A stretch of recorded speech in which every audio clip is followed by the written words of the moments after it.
Misal ini.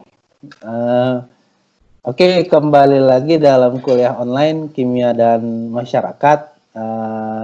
Buat para mahasiswa, ini adalah kuliah tamu kita yang keempat. Oke, dari rencananya ada 6 kuliah tamu yang akan kita adakan.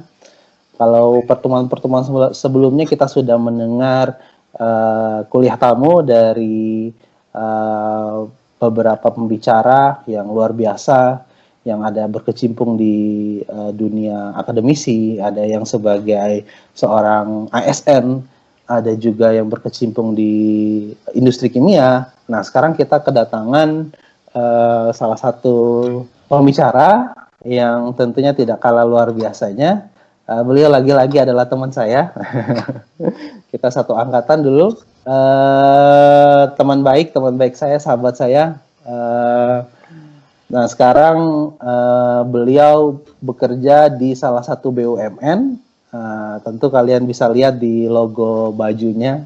Itu beliau sekarang bekerja di Garuda Indonesia sebagai branch manager. Nah, jadi masih muda tapi udah jadi branch manager nih. Nanti kita bisa tanya kiat-kiatnya seperti apa sehingga karirnya bisa bagus seperti ini. Nah, beliau adalah Bapak Miftahul Azhar. Bapak Miftahul Azhar. Kalau kita dulu manggilnya Azhar, ya, Pak Azhar ya. Itu nggak enak banget ya, harus formal ya.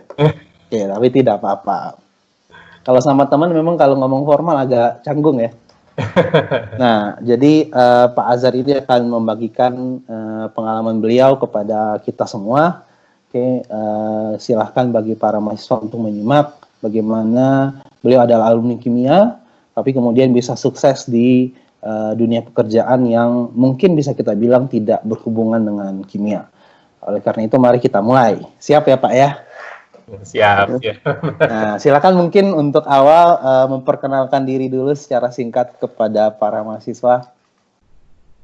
Ya, bismillahirrahmanirrahim. Ya, assalamualaikum warahmatullahi wabarakatuh. Selamat siang teman-teman mahasiswa. Apa fakultasnya? Maaf. Ada FMIPA ITB, ada kimia, tapi ada juga dari yang FTI. FTI itu Fakultas Teknologi Industri, ada jurusannya teknik kimia, kemudian ada juga mahasiswa dari geologi juga ada. Ya. Tapi kebanyakannya memang kimia. Oke, kalau gitu saya sapa teman-teman mahasiswa saja lah ya. Jadi untuk lebih umum gitu ya. Perkenalkan, nama saya tadi sudah disampaikan juga, Miftahul Azhar itu nama lengkapnya. Ya, kalau untuk nama panggilan sebenarnya sih saya nggak ada preferensi mau dipanggil Miftah atau Azhar, tapi karena dulu kebetulan di satu angkatan ada juga yang namanya Miftah gitu depannya, jadi terpaksa harus dipanggil Azhar lah gitu. Siapa sih, emang ada ya? Miftahudin. Oh iya, Miftahudin benar. Tapi kan itu Udin panggilannya. Ya akhirnya dua-duanya ngalah ya. Iya. Jadi nggak ada yang dipanggil Miftah sama sekali. Gua kira Miftahul Jannah, tapi itu 2008 ya. Legend tuh. Oke, lanjut Pak.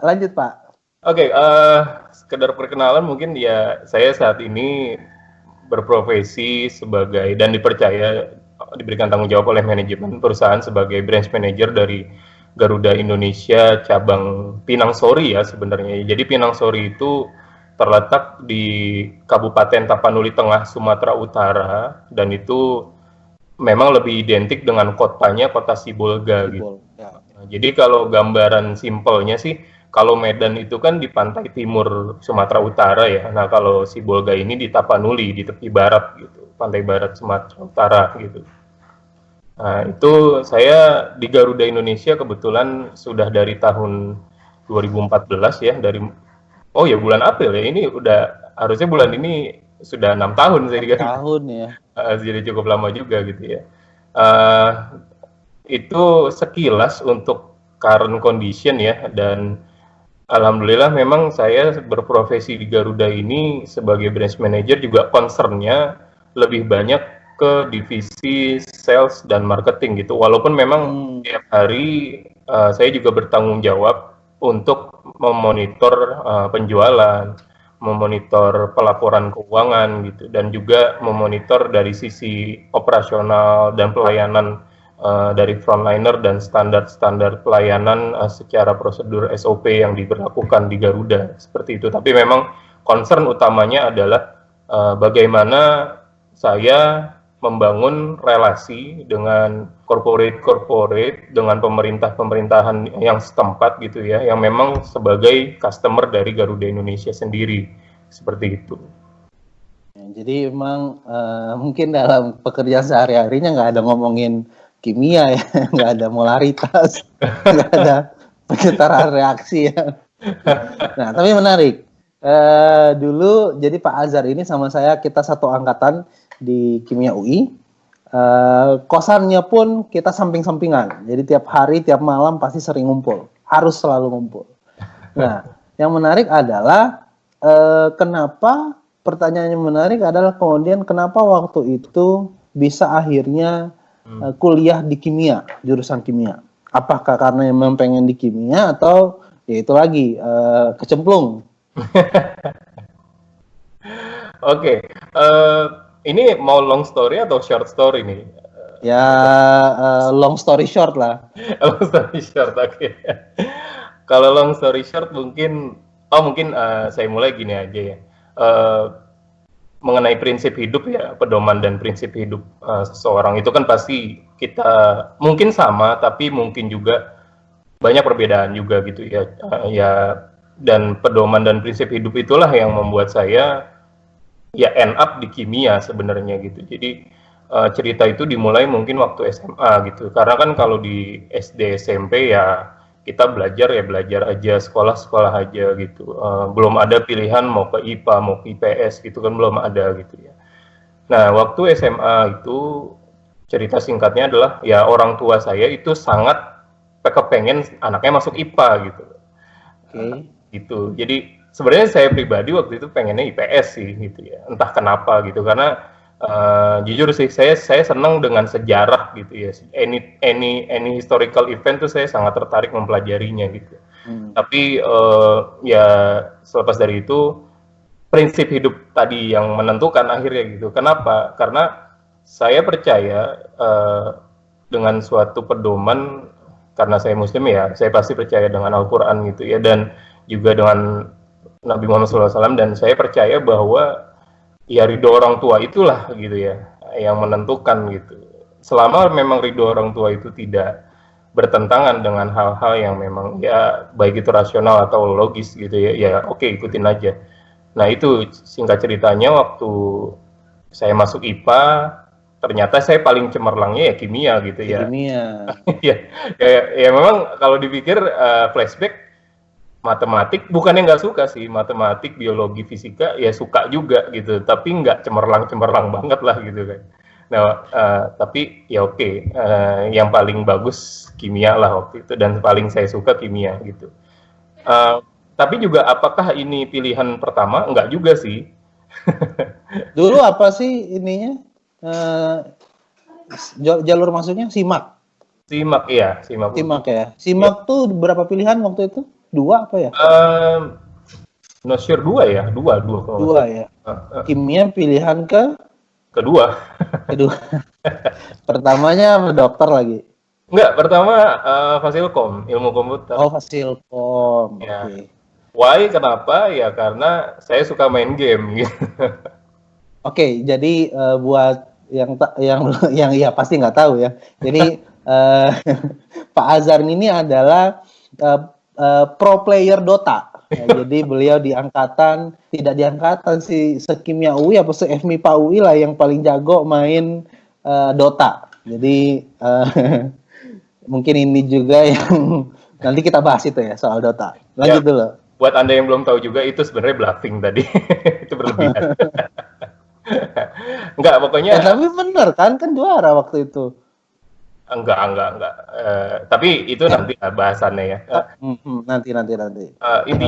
Intinya saya suka game dan saya suka software gitu ya. Saya mulai tertarik dengan software di PC dan lain-lain seperti itulah. Kok orang bisa membuat program yang semenarik itu ya, kayak ya mungkin yang sehari-hari tools yang kita pakai kayak Microsoft ya dan lain-lainnya gitulah ya. Sorry kalau nyebut brand ya, nggak, tapi nggak bermaksud menjelekan lah gitu. Ya contohnya kayak Microsoft gitu. Intinya sih tertarik dengan itu dan tadinya mau ke ilmu komputer gitu. Itu reasonnya kenapa milih ilmu komputer. Tapi ya karena pilihan keduanya kimia dan kebetulan memang mungkin nilainya hanya mencukupi masuk ke kimia ya, passing grade-nya gitu ya. Nah, ya saat itulah berperan lagi prinsip kehidupan yang saya pegang tadi gitu. Karena orang tua saya lagi-lagi bilang, ya sudahlah, ambil saja gitu ya. Karena itu, ya. karena itu juga bagus dan waktu itu ya kita rembukanlah di rumah gitu ya. Itu kuliah. Ada rembukannya ya? Ada, selalu ada gitu ya. Dan mungkin ini secara pribadi ya mungkin bisa bias lah ke orang lain, tapi saya sih memang menyarankan orang tua dan anak itu harus selalu rembukan dan harus selalu memikirkan ya future bersama-sama gitu, nggak boleh saling jalan sendiri-sendiri gitu sih. Jadi memang ya keputusan yang diambil akhirnya ya sudah, saya masuk kimia. Ya bukan berarti saya kecemplung juga sih, memang bahasa kecemplung ya terlalu mungkin konotasinya terlalu negatif ya, tapi karena saya juga waktu itu sebenarnya suka juga sih suka juga. Karena ya ilmu ini menarik gitu, dan jadi emang awalnya sudah ada niatan juga, bukan istilahnya desperate move, bukan kan ya? Kenapa? Oh enggak. Kan desperate move ya, artinya kan memang juga ada niatan untuk masuk kimia. Iya, betul. Dan akhirnya yang terpilih dari SIMAK itu adalah kimia. Iya. Oke. Nah, kemudian setelah masuk kimia, nah bagaimana tuh impresinya waktu itu ketika akhirnya ya sudah menentukan jalan harus berkuliah di kimia, perjalanan selama mengikuti perkuliahan di jurusan kimia bagaimana? Wow, so many things ya.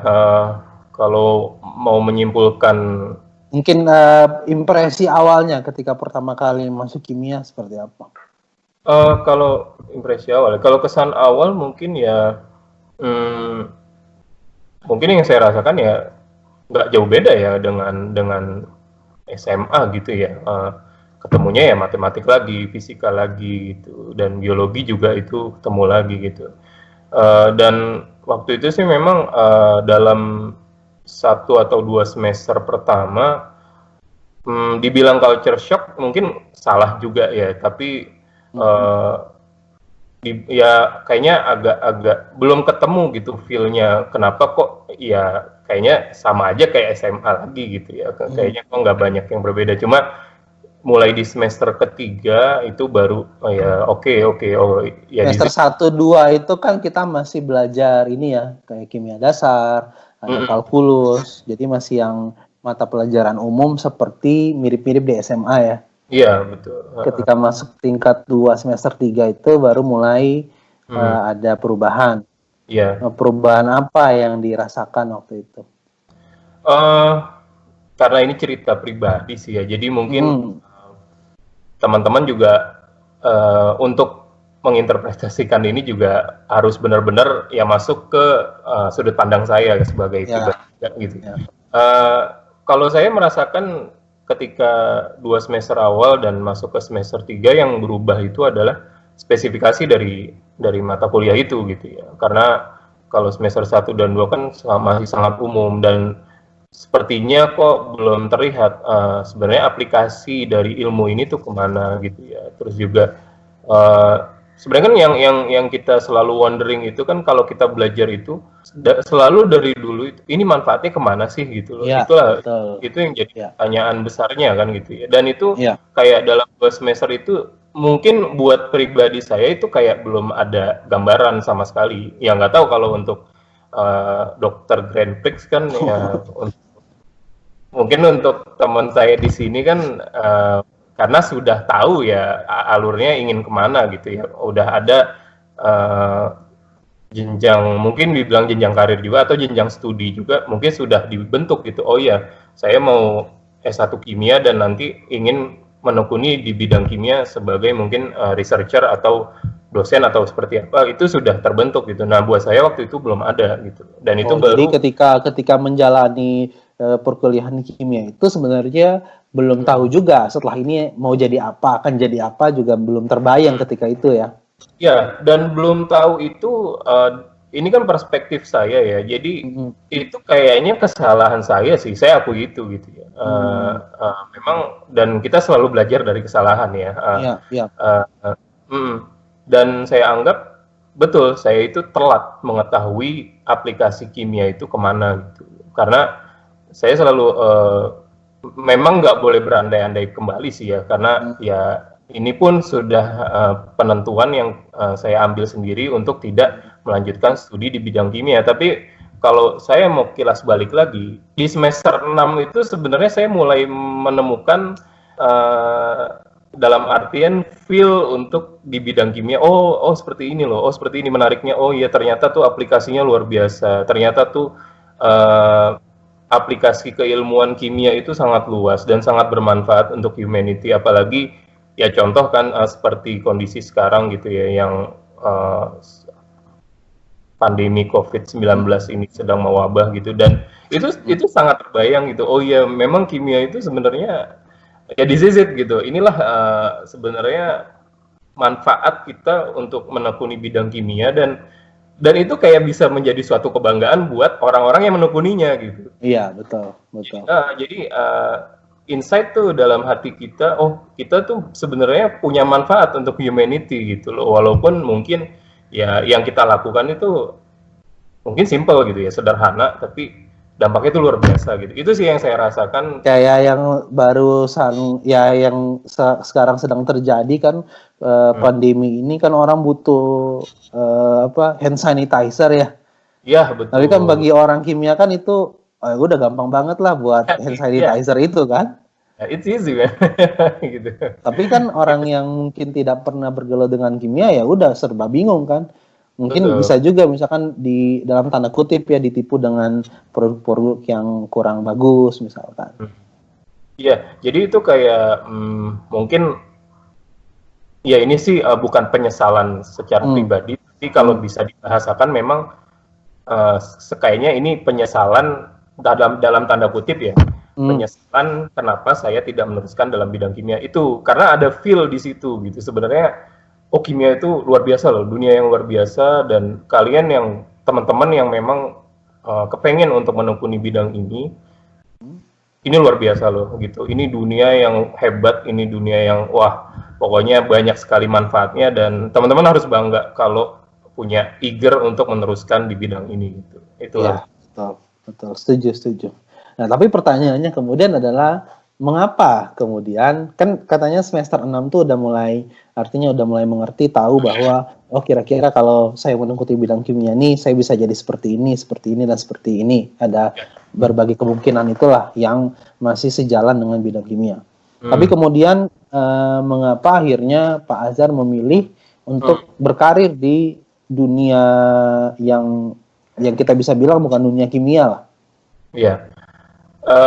Itu juga bertepatan sih. Jadi mungkin sekitar semester 5 atau 6 itu juga sudah mulai membentuk mungkin rencana-rencana di ke masa depan gitu ya. Jadi gue mau apa ini setelah lulus gitu ya. Gue mau kemana gitu. Nah, yang tergambar saat itu adalah udah deh kayaknya pengen berkarir di dunia kerja gitu. Karena ya punya keinginan juga sih. Ya balik lagi ke prinsip pribadi. Jadi yang ngomong lucunya sih, aku pengen nikah muda gitu.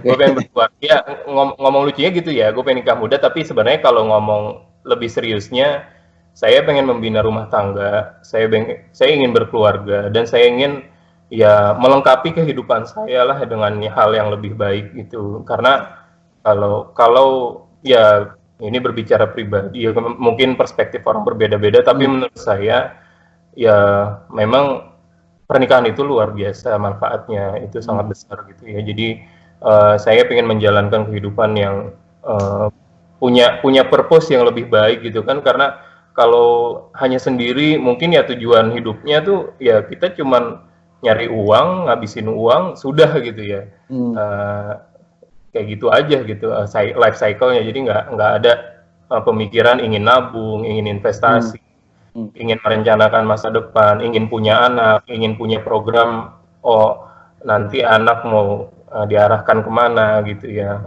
Seperti itulah. Ya jadi di saat semester 5 dan 6 itu juga sudah berpikir ke arah situ, makanya ya saya anggap saya agak telat sih, karena kalau saya realize, saya sadar tentang dunia kimia yang luar biasa tadi saya ceritakan itu mulai dari semester 1. Kalau berandai-andai balik lagi ya mungkin saya ngambil jalan yang berbeda mungkin gitu ya, tapi ya semuanya sudah terjadi, penyesalan nggak ada, tapi ini hanya sekedar ya story aja gitu ya, cerita berbagi ke teman-teman bahwa ya apapun pilihan yang teman-teman ambil itu maksimalkan saja gitu, karena ya memang hidup itu berdasarkan pilihan kita sendiri sih ya.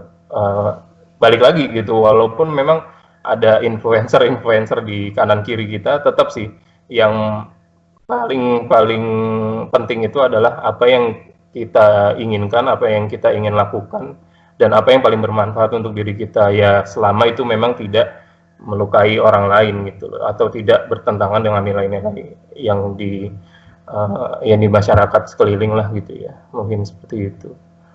Nah, tapi waktu itu ketika lulus kuliah ya, ketika kan kemudian harus ya mencari pekerjaan. Nah, itu apakah memang sudah ada preferensi, oh saya harus sesuai kimia, atau saya nggak mau lah yang bilang kimia, atau sebenarnya berpikir mau yang sudah saya coba saja semua, mana yang dapat itulah rezeki saya. Kira-kira gimana waktu itu?